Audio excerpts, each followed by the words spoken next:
All right, I was having one other thought as I was watching the Snyder cut of Justice League, and it has to do with kind of how I think Zack Snyder and James Gunn treat comic book movies a little bit differently. And I was kind of thinking about it like this as I was watching Justice League.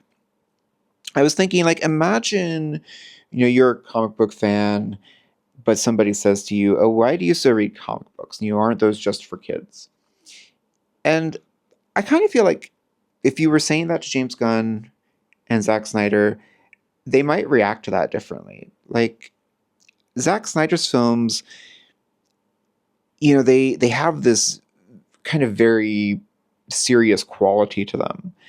Whereas I kind of think like Zack Snyder would say, no, comic books are still kind of a form of high art in a way. There's a depth to them. There's a complexity. They deal in symbolism. They have allegories. They have their mythology to it. They can tell messages that are as important as sort of great works of literature. And I think he would kind of sort of lean into that side of sort of defending their sort of intrinsic worth.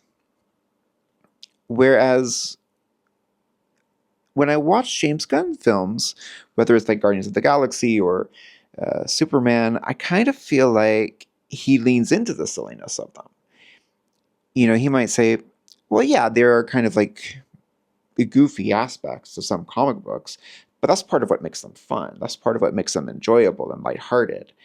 Like as an example, some spoilers for Superman here, but like when you see that scene with the monkeys where Lex Luthor has sort of trained these monkeys to hate post about Superman.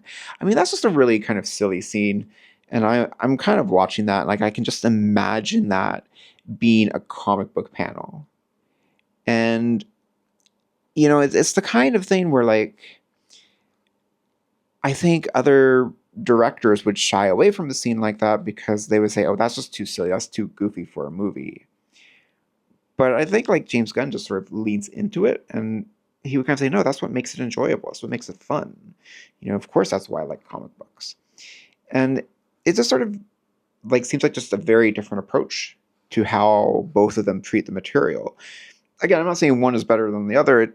It's all a matter of your preference and what you enjoy. But it was sort of just something that stood out to me. But I don't know. Let me know your thoughts. Like, what do you think about each of their approaches to sort of making comic book movies?